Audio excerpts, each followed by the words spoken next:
to welcome you here tonight. For those of you who do not know me, I am Kim Carnot. I have the honor of serving as your board president, as well as the co-chair of your senior rabbi search.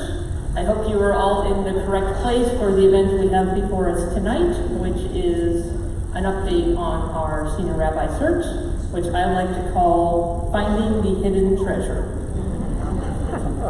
So our self-study formulated our search criteria. We're looking for a warm and empathic listener with a priority to get to know us, a visionary leader who fosters innovation and brings new ideas, facilitator of dialogue for current events, political challenges, and social concerns through a Jewish lens, experienced and effective leader of the clergy who can bring cohesion to the team, lead, mentor, and develop staff, a ment with a strong moral compass, role model with integrity, intellectual and learned leader, and charismatic sermonizer, relatable, skilled teacher with gravitas and wisdom, honors diversity, and has experience with diverse cohorts of congregations, warm and inclusive of interfaith and LGBTQIA. Our timeline. Our self-study, which established that criteria, ran from January to April 2018. Phase 1 of our search considered 18 applicants and brought 3 strong finalists to Beth Israel from May 2018 to December 2018. Phase 2 considered 11 applicants. We did not reconsider applicants who had applied during Phase 1. We brought 4 strong finalists to campus. That phase ran from May 2019 to December 2019. The Senior Rabbi Search Committee voted to recommend Rabbi Jason Nevarez to the Board of Directors in December 2019, and the board unanimously voted in favor of Rabbi Jason Nevarez on January 8th. The role of the Search Committee, our role was to identify, vet, and recommend the best senior rabbi for Beth Israel. A wise person once said, before marrying someone, you should first make them use a computer with slow internet. Just to see who they really are. Guided by the self-study, we engaged in a deliberative process. Got to know each candidate through numerous conversations, in-person interactions, comprehensive interviews, intensive research, and reference checking. We made them use the slow internet. After 22 months of preparation and search, with open hearts and minds, the Senior Rabbi Search Committee and the Board of Directors are confident that we fully considered and vetted an extraordinary pool of talented rabbis in making our selection. It is my honor on behalf of Co-Chair Allison Golding, the Search Committee, and the Board to recommend to you our match, the very next Senior Rabbi for Beth Israel, Rabbi Jason Nevarez. You have his biography in front of you in the materials, but briefly, 17-year rabbi at Temple Sharei Tequila in New York, bachelor's from the University of Michigan, ordained at HUC in New York, master's in Hebrew literature and religious education, regional director for the National Federation of Temple Youth, and youth director at synagogues in Connecticut and Michigan. Rabbi Nevarez and his wife Nicole have 2 children, Ethan age 13 and Sophie age 10. The comments we received from the staff who interacted with him: great fit to move us to the next level, multicultural, genuinely interested in mentoring and empowering staff, confident, knowledgeable, professional, knew how to involve the younger children, ready to take on a complicated place like Beth Israel, taught Torah as a Jewish authority while also showing humility, guiding principles of relationship and moral leadership, energetic, interacted well with staff, wanted to get to know us, made me feel heard. Past presidents in leadership groups, bright, sensitive, thinks well on his feet, brings a steady hand to the clergy suite and school, experienced, 16 years of pulpit experience, good perspective, insightful, relationship-driven and genuine, embraces diversity, shines with social action, sincere and dedicated, a leader, ready to take on this level of congregation, wants to enhance, not change Beth Israel, and mindful of the need to be temperate and patient in making changes. Confident, articulate, honest, and direct, strong leader, showed strong management skills and maturity, potential to lead a smooth clergy suite, could become a leader in San Diego, both in the Jewish community and the city, loves pastoral care, wants every sermon to stimulate an action, very supportive of lay-led minyan, has one where he is now. Our students, connects well with teens, good energy, he was cool. We are not cool, by the way.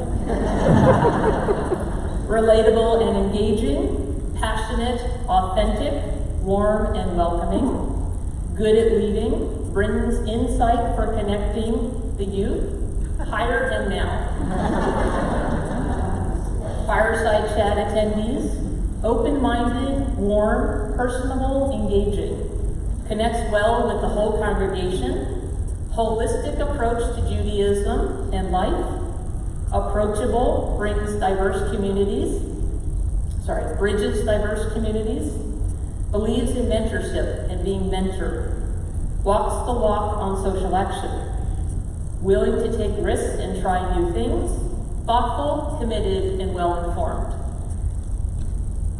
Wants to engage with the entire family, not just the kids. His warmth gives me the feeling of coming home. Excellent speaker, gravitas. It would be wonderful to have someone like Rabbi Nevarez who can reach across our broad spectrum of needs, desires, focuses, and opinion, and genuinely connect with so many. Beth Israel needs to hire this guy. They would be crazy not to. So we reference checked him.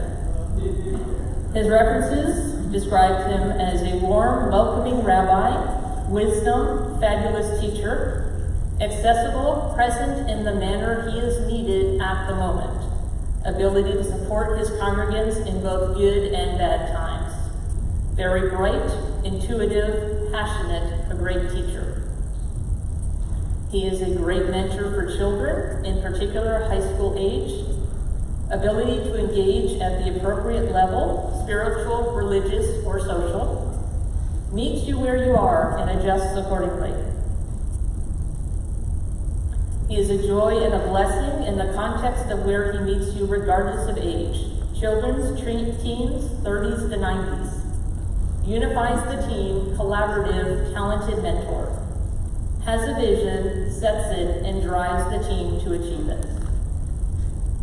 We have found the treasure we sought. Please welcome Rabbi Jason Nevarez.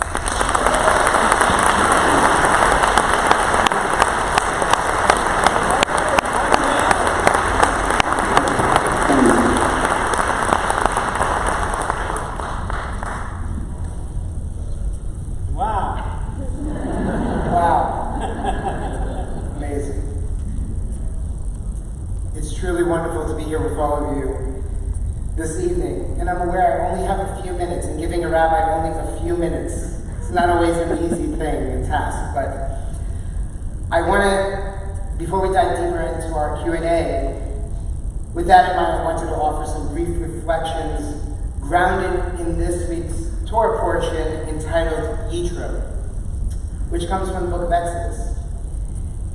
Aptly synchronous for the moment which we find ourselves gathered together this evening. This week's portion consists of 2 episodes that appear to be a study in contrast. In the first, Yitro, or Jethro, as many of you may be familiar, Moses' father-in-law, a Midianite priest, gives Moses his first lesson in leadership.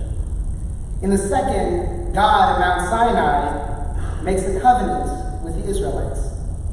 For the first and only time in history, God appears to an entire people, making a covenant with them and giving them the world's most famous code of ethics, the Ten Commandments. Without doubt, so many of us here can identify contrasts in these two episodes. Yet there is one theme in common to Jethro and the revelation at Sinai. The Israelites are called upon to be a nation of servant leaders. Both through the systems Jethro would guide Moses in establishing, and by virtue of the covenant, the Israelites have been called upon to accept responsibility not only for themselves and their families, but for the moral, spiritual state of the nation as a whole. This is the principle that later became known as Kol Yisrael Aravim Zeh B'Zeh, which translates as all of Israel is responsible one for the other. Jews are the nation people, where every individual is expected to be both a prince and a servant, or a princess and a servant. That is to say, every one of whom is called upon to be a leader. Never was leadership more profoundly democratized. And to be perfectly honest, that's why the Jewish people have been historically hard to lead as well. But I share this as I believe that my rabbinate to date has been reflective of helping individuals find their path in both serving and leading the Jewish people. It's enveloped in the sacred obligation of impacting lives and facilitating change, striving to uncover new, meaningful, and profound ways to make Judaism relevant in a world where competing priorities and value shifts are the constant climate. My rabbinate has also been grounded in teaching Torah in the broadest of senses, so that the wisdom from our teachings can offer us guidance in order to, as I like to say, walk the talk. By walking the talk, our teachings become actionable, and I believe they illuminate the divine in each and every one of us. Whether helping those less fortunate, honoring teammates on the sports field, becoming an upstander when someone sees another being bullied, or exposing injustices that go against our ethical and moral imperatives. Even in those everyday moments of interacting with the attendant at the gas station, or simply communicating with family, friends, or coworkers, we all have the opportunity to serve and to lead. And I'm hopeful to help bring you along on this journey. In conversations with members of the Beth Israel community throughout these past 6 months, I have come to appreciate how much of my rabbinic vision allies so organically with your own hopes for the future of this beautiful congregation. I am incredibly excited to have the opportunity to not only teach and to guide, but to learn from all of you here at Beth Israel as I enter this next chapter of my own rabbinate. From the very first virtual interactions with co-chairs Beth Israel President Kim Carnot and Allison Golding, I felt an overwhelmed sense of beshert, of destiny, a feeling that Beth Israel was a beautiful match for my family and I. What I experienced throughout the interview process was a deeply compelling community, richly diverse, energetically and geographically expansive, and one that only served to confirm my initial impressions. During my visit to campus in the ensuing months, I came to learn that nearly 160 years of institutional history here has served to amplify the imprint of Jewish life in San Diego. As I engaged with the incredibly devoted staff and passionate lay leaders, I witnessed firsthand that legacy come to life. I had rich encounters with your wonderful clergy, Rabbi Cantor Arlene Bernstein and Rabbi Jeremy Gimbel. In each interaction, I became even more eager to be in thought partnership with them and in collaboration with them as well. In meeting and talking with Leslie Mills, Executive Director, it was clear that this community has only benefited from her incredible skill and wisdom, and I would as well. And to the many others that I have already met, I have felt the love, the care, and the excitement shared in each of the roles that they play. I am captivated by the notion of helping to lead this strong, vibrant community into its next chapter, to build off its many successes and form new connections in order to remain relevant in a time of a fast-paced and changing Jewish landscape. I am very excited to begin that journey with you. I'm aware that this born and bred New Yorker will take some time to get adjusted to life in Southern California. But something tells me my family and I will be just fine. I'm excited about the connections my wife Nicole and I have already made in the greater San Diego Jewish community, even aware that my and our transition time will be spent learning the rhythms of SoCal Jewish life. I'm hopeful, however, that elements of my East Coast New Yorker upbringing and tenure there will offer perhaps some expansion of Jewish thinking that will serve to benefit Beth Israel. Whether we find ourselves in the role of service, leadership, or simply belonging, we can all heed the words of Rabbi Zalman, who once said, "A little bit of light dispels a lot of darkness." We know that power of darkness. It's in the news almost each and every day, and cycles through our Jewish community in so many ways. Yet our tradition teaches that 1,000 times more is the power of light. A busy person stopping to do an act of kindness or learn some Torah on Shabbat morning. Youth and teens singing joyfully to welcome in the new year. Or synagogue volunteers serving lunch to hundreds of San Diego's homeless and hungry on Sunday mornings at St. Vincent de Paul Village. Each of these are as bursts of light in the nighttime sky. It would be my honor and my privilege to share so many of life's moments with you as your next senior rabbi, knowing that I stand on the shoulders of those who precede me. As I anticipate assuming a new mantle of leadership here at Beth Israel, like our Torah teaches this week, may we begin to concurrently create covenant with one another. I look forward to learning how Beth Israel already amplifies its bright, bright light, and how we together can build on that light in both powerful and transformative ways. King Yehi Ratzon, may this be God's will and God's blessing. As we say, Amen. Thank you.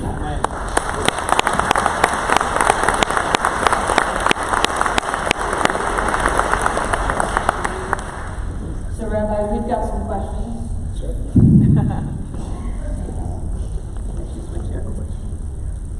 So everybody should know that the voting boxes are open, so you can vote anytime that you are comfortable doing so. If you are trying to use an app, it is not going to work. Rabbi Nevarez, what led you to become a rabbi?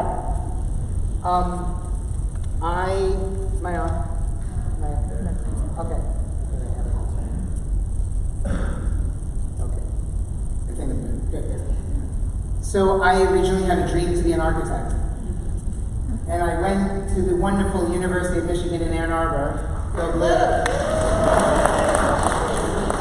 every place, to fulfill that dream. And through my time, I wasn't feeling fulfilled. For some reason, loved Ann Arbor, I wasn't feeling fulfilled in what I was doing. But concurrently, I was always involved in youth group. In fact, my wife and I met in youth group together in our synagogue, and we were always involved. I was youth group president. I had this affiliation with Jewish life and upbringing, and I always felt some synergies to Jewish identity and trying to find relevance in it and in my life. And throughout college, I started to understand that teaching and working with individuals, especially background teens, was something that I was really passionate about. And so I decided to take on a more academic understanding and pursuit of Jewish identity, of involvement, of learning. And so I had switched my major. I did a double major in studies of world religions and Hebrew and Judaic cultural studies. And I actually still graduated in 4 years. I don't know how I did that, but it happened. So I spent that time really growing and learning, and I was also working in Ann Arbor at a congregation and felt very connected and mentored by the rabbi that was there. And I came back to New York and I started working I got a job as director of youth programs, and actually Rabbi Jonah Pesner, who is the head of the Religious Action Center, hired me. He was just ordained as a rabbi, and he was an assistant rabbi at Temple Israel in Westport, and we met each other, and he hired me, and there I was. And through that, I started doing regional work for NIFTY, for North American Federation of Temple Youth, as Kim mentioned, and I started to become involved there, continuing to want to learn academically, to continue pursuing those ideas and understandings, and eventually, as I continued working, I started teaching more, and I started meeting people more, and I started working with families more, and the mentors in my life said, you know, you can do this as a rabbi. And I said, no, maybe I'll do social work or psychotherapy, or I'll do something where I'm counseling and in that space, and I can still hold my Jewish identity in one way. And they said, no, you can teach, you can do sermons, you can do music, which I love. You can do all the things and be a rabbi and make that happen all at once. So despite the experiences that I had in that one congregation, which were not very honoring of relationships in the way that I see communities really being honored, I decided to heed their advice and apply to rabbinical school. So I headed off to HEC and spent a year in Israel and spent 4 years in New York, and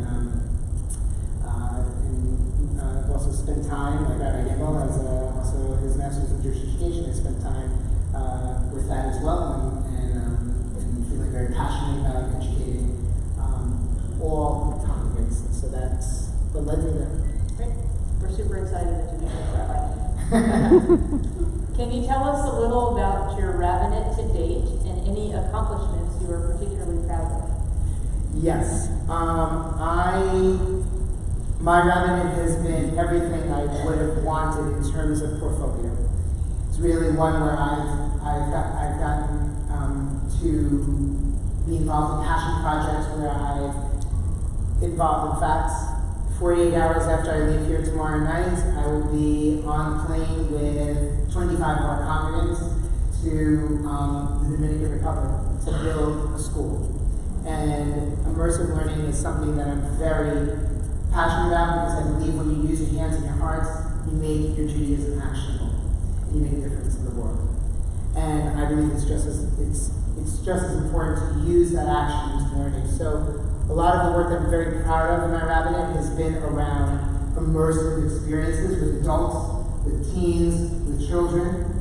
It's also been in the work of advocacy and in the community, of coalition building, faith building, working with multi-faith communities. That has been something that we've brought to the congregation that I've been personally very passionate about. Torah study is something that I just love and that I love to teach with passion, and I love to learn and gain more insight from those I'm teaching. And I think being in pastoral relation with individuals has been something that has been at the heart of my rabbinate. So sitting with individuals, learning, seeing who you are, how I can be of service in that way. And I also spend time working in pastoral education and in hospital settings, doing that work for a while, and also doing it bilingually, doing it in Spanish and English, which is really fun. And that has been, those are just a few, I have many, but that's a few of my passions that I love about my rabbinate. Can you tell us a little about your Jewish upbringing and how that has influenced who you are today? Sure. I grew up in the Bronx, in Riverdale, in New York City, and there are some Jews here. I've heard.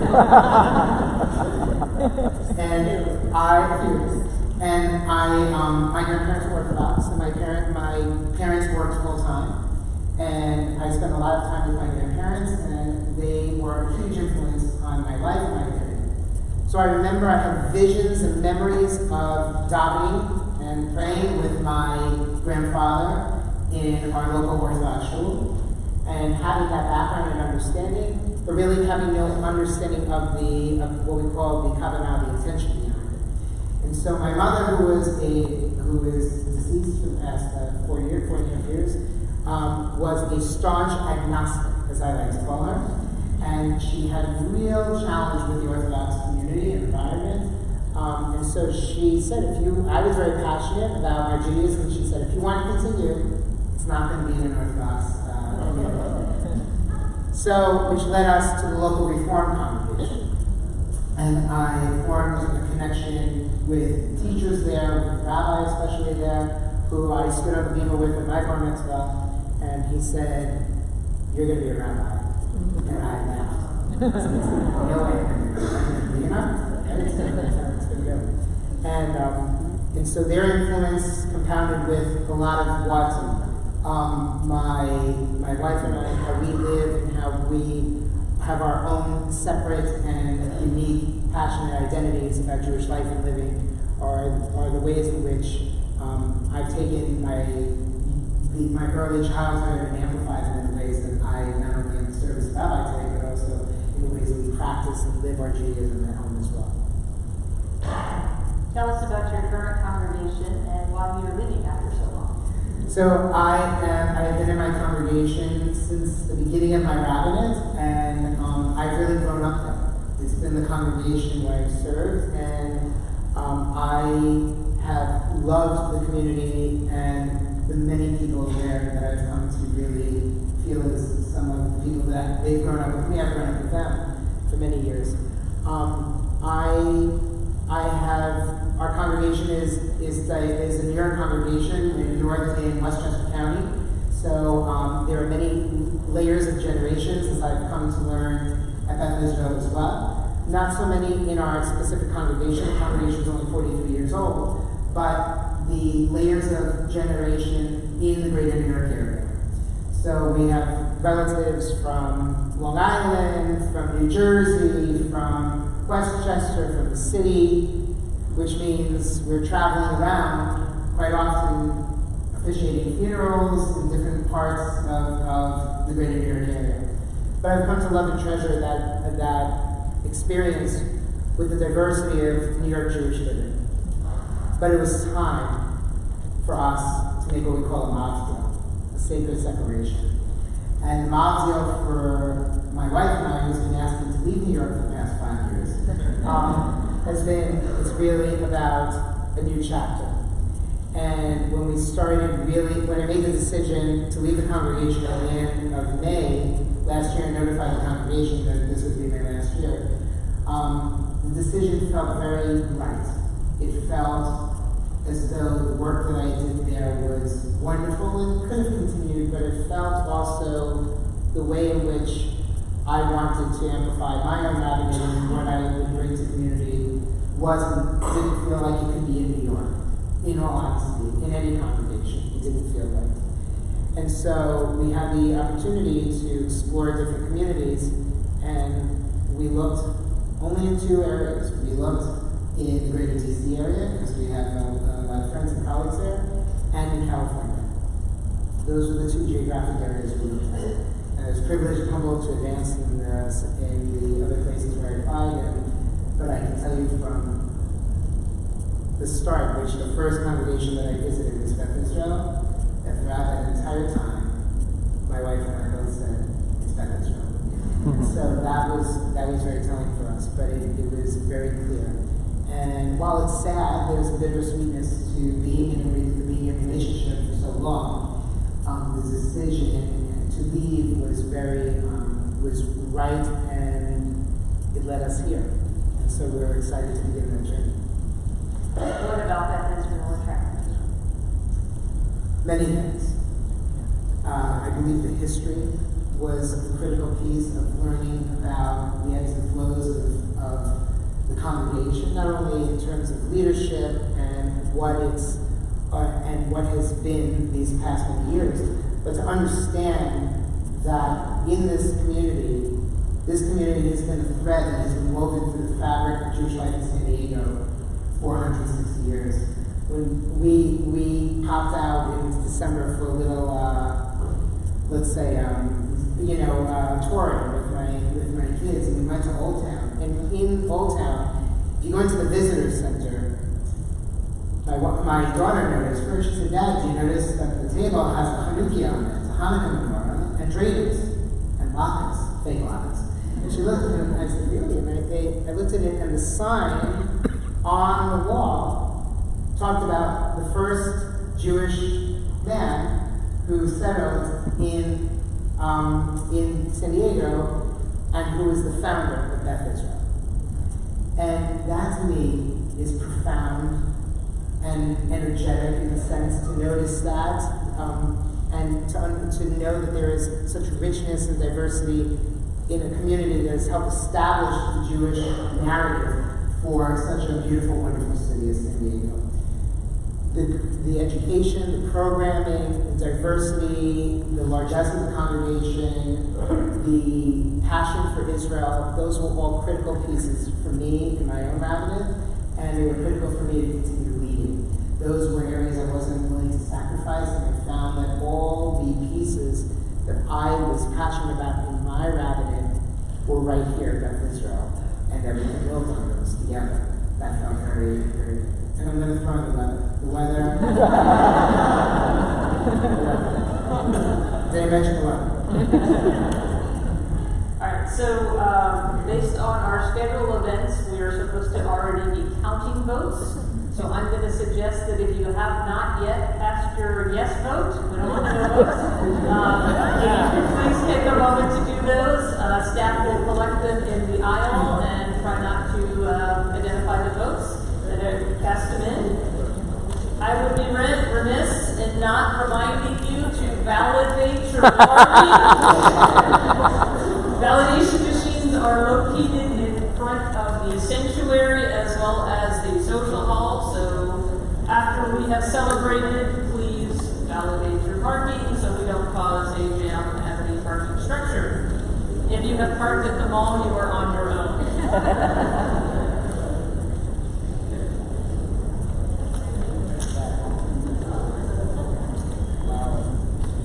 You guys want me to ask a favorite or most meaningful Torah portion for you and why? After everybody's voted, it's important to ask that question. So, I have several, one of which I really resonate with is Parshat Vayera, which comes from the book of Genesis, and many of you may be familiar with it because it's the Torah portion we read on Rosh Hashanah morning. It's the portion of the Akedah, binding of Isaac. And it's not just about this understanding of this human potential sacrifice that we cannot possibly imagine today, that a father is asked to sacrifice his child in the name of faith. But what is the wrestling that goes on behind that kind of decision? What are the issues and challenges and the yearnings of an individual who says, "Hineni, I am here, spiritually, emotionally, physically, ready to be of service"? There are many other pieces and themes that come out of Vayera, but for time I'll save it. This is not a shiur class, so I'll hold it. But for me, that is something that portion we can twist and turn and wind it up each and every time when we study it and learn so much from it. So for me, that's always been a very powerful one. It's also been a symbol of renewal for me.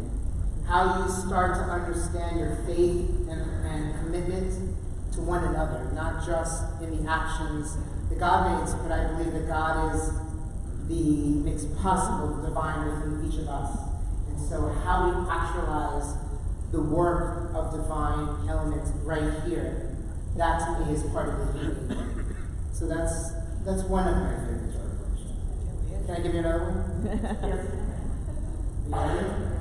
It's Mitzorah. So it's Riyah Mitzorah. You know why? One was my bar mitzvah portion. And you can never get divorced from your bar or bat mitzvah portion, ever. It's yours for life. You own it.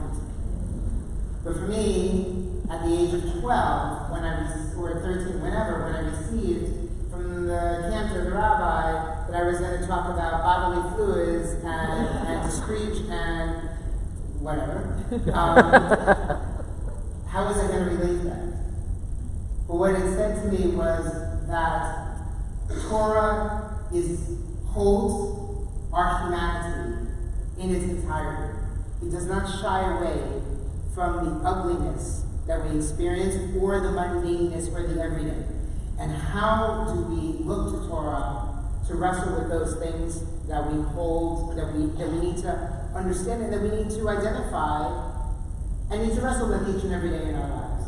So Torah has meant so much more to me, and I can tell you when I work with our bar environmental students, and one of them gets Hazriya or Mitzvah, and we're talking about lice and leprosy, and we're talking about how one has to go outside the community. What kind of emotional experience is it to drag someone outside of the community? And you know what comes back to me always? What comes back to me is that the priest or the Kohen was the one who would also go back to the individual and say, you're still part of this community, while they have to exit the community and heal. That there is an understanding that someone may have to leave the community, but to know that they always are considered part of it. And that I feel is the sacred role of the rabbi and the cantor, the clergy, to lead and to understand and to identify and to say, you may be absent, I may give you a little Jewish guilt because that's from time to time. I haven't seen you in a while, you're every day. But at the end of the day, it's our role to be of service and to say, what are you doing? What are we doing to help and to serve you? And so you've been gone for a while. You're always part. You always belong here. This is your home. And that's what I heard lots of people were talking about home. They feel like this is their home. And the generations that have been built here. And that to me resonated with, it resonated with the Torah for me tonight. That's why I had to throw it in. So. What do you like to do for fun? Fun. There's fun? Okay. Besides I love fun. this, I'm actually big into self-care because I can be of service to you and to my family and to be a partner, a husband, a father, a rabbi if I'm not taking care of myself. So I just want to put that out there to the congregation that self-care is not being selfish. It's being human and making sure you're taking care of yourself. So I love to work out. I actually love to run and I'm a triathlete, and I've done Olympic triathlons. I'm a biker. I've biked Israel north to south 3 times. And I hope to take some of you there maybe down the road. And yeah, there you go. So fitness is a big piece of what I love because I believe it gives me energy and boosts my endorphins. I also I love to hang out and watch shows with my wife and with my family and go to movies and I like to hike and I love to be outdoors. That's why I'm very excited also about being outdoors is very important. I also like fine dining, and if you were here in September, in my teaching, I made mention that I sometimes take some issue with where I sit in a restaurant. So, but I love quality food, so culinary experiences, and I love to travel. I really love to travel and to explore new places. Talk to us about keeping synagogues relevant in modern times. So, I think being Orthodox, being in sacred community in that way is a lot easier because there's a fence around the Torah. And the rabbis built that fence to fortify it because what happens with fences? You keep people in, you keep something in, and you keep it out. And when you put a fence around the Torah, it becomes easier to hold on to its teachings.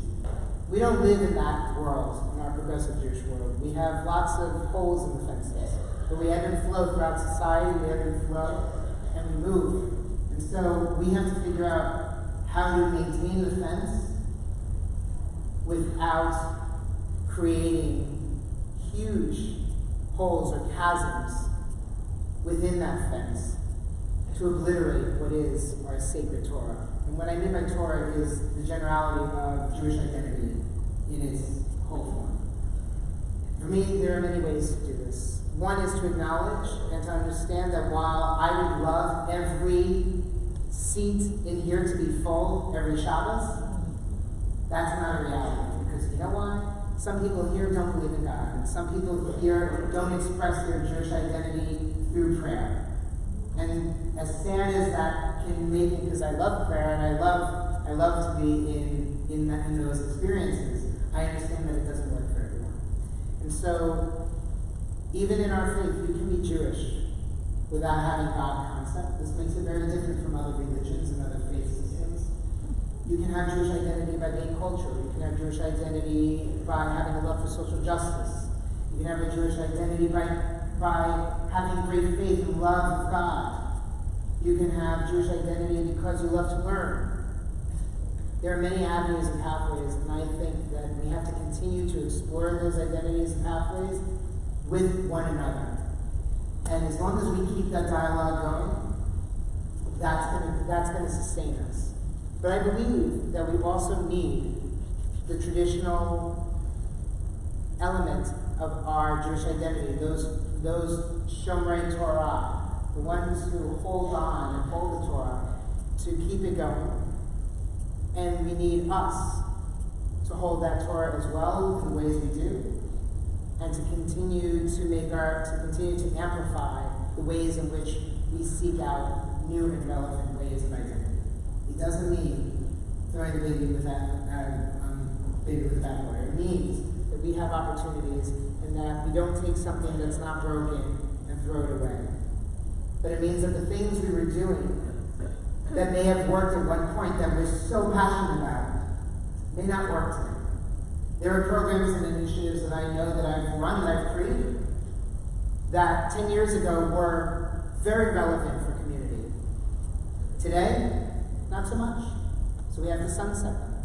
And we have to be willing to do this together and in collaboration and being open with these ideas. And knowing that we're all in it for good reason. We're all in it for the hope and the promise that we're trying to sustain Jewish identity.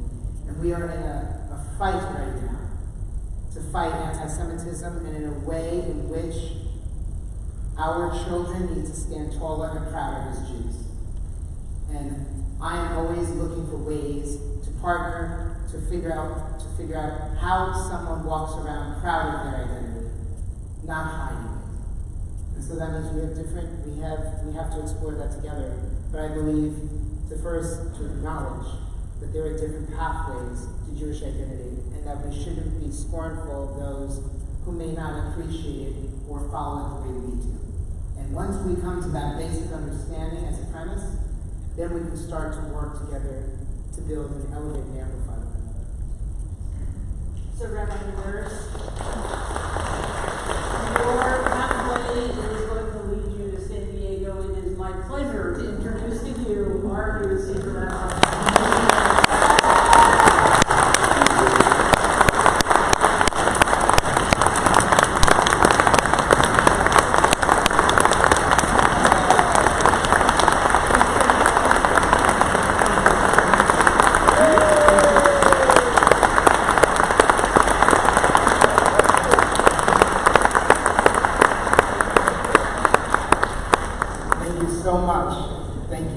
Don't leave yet. I got one more thing for you. Thank you. It's really good, you're gonna want to say it. Welcome. Thank you. First of all, I want to sincerely thank you for your confidence in me as I assume the role of a new senior rabbi. As I share just a few brief thoughts about my excitement for the short and the long term, I want to first express my gratitude to a few individuals. To Kim, to Allison, and the Phase 2 Search Committee. Thank you for your thoughtfulness and your attention to every detail and every question you have given to and in this process. And in truth, by this point, I am probably more vetted than an NSA agent seeking employment. I always appreciated your communications, your deep and thoughtful questions, and above all, your transparency. So thank you. To the board, thank you for putting your trust in the search committee, though I know some of you played dual roles, and for sharing your great service to this wonderful community and helping it thrive. To Leslie, thank you for your thoughtfulness and kindness throughout. It is and has been greatly appreciated. To my new clergy partners, Acting Senior Rabbi Kent Bernstein, and to Rabbi Gimbel, you have been nothing but welcoming, approachable, and kind. Your menschlichkeit is ever present. To Rabbi Spiegel, thank you for being our family's go-to from early on. We value what has already become a fast and rich friendship. To all of the staff that I have already connected with and those that I have yet to meet, thank you for adding your passion, your spirit, and skill into what helps make Beth Israel an amazing community. To those I've mentioned, and to all of you who are gathered here, and those that walked out before I started speaking, and to those who are present and with us today in spirit, thank you for putting your trust in me as we embark on this new chapter in the life of this congregation. Not only am I extremely excited, but I continue to be in awe by the wealth of activity offered that makes Jewish life and living both accessible and relevant in 2020. I plan to be back with you next month as Nicole and I begin to search for a home, as well as to begin to know you and for you to know me. I am passionate about learning your life story, the commonalities we share, as well as the opportunities and challenges that lie ahead of us. Please know that this relational sharing will continue in both informal and intentional ways and settings throughout the foreseeable future. I'm also excited to work with our transition committee as they help guide me and us in opportunities to begin and further our dialogue. I also plan to work with our senior staff and our lay partners to continue strengthening our clergy and our staff teams and begin to engage in new and existing community partners. I hope you will model the pace and the patience that I've come to experience early on in San Diego living, as my family and I acclimate to the Beth Israel community and San Diego living in general. And by the way, my family and I welcome all thoughts and substantive advice on all things in San Diego. So throw my way. As I wrote in the conversation materials you received last week, I envision Beth Israel as a 21st century laboratory for animating Jewish life, the go-to address for progressive, inspirational, and at times instructive Judaism.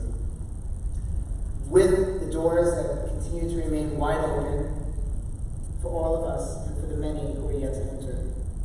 Over these coming months, I'm going to give you some homework. I invite you to think deep about what you want and what you hope from your clergy and your synagogue community in 2020 and beyond. In Pirkei Avot, in the ethics of our fathers, we learn the following: which means make for yourself a teacher and acquire a friend. The Maharal explains, make for yourself a Rav. In rabbinic tradition, this refers to the fact that a person should learn from all people. Therefore, each person can become your teacher and you theirs. I hope to be in that partnership with each and every one of you. I'd like to call upon my clergy partners as we conclude this evening.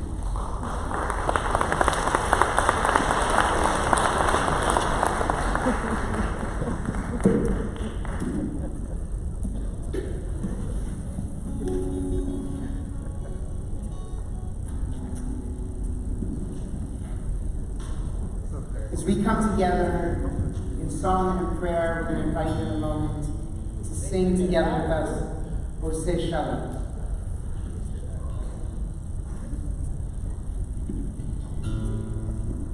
We recite and sing these words in each of our services more than once. It's the last line of the prayer for Kaddish that separates the sections of our service and ends the liturgy as we remember those who have passed on. By reciting these words, we honor those individuals as our teachers who we learn from. Oseh Shalom b'romav, hu yaseh shalom aleinu. May the one who makes peace in the heavens above bring peace upon us, upon Israel, and many of us add the passage, and upon all the world. The rabbis who wrote this prayer, we're told, looked heavenward and saw the many celestial bodies hurling through space, seemingly to coexist harmoniously, and prayed that inspiration could serve as a model for the people on earth. Beth Israel is woven by a tapestry of individuals who span ethnicities, races, ancestral cultures, even faith backgrounds. Our harmony may not equal that of the stars in heaven, but we have and will experience many beautiful moments of people coming together, cooperating and working for the betterment of our world. And we learn from one another by doing so.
Imanu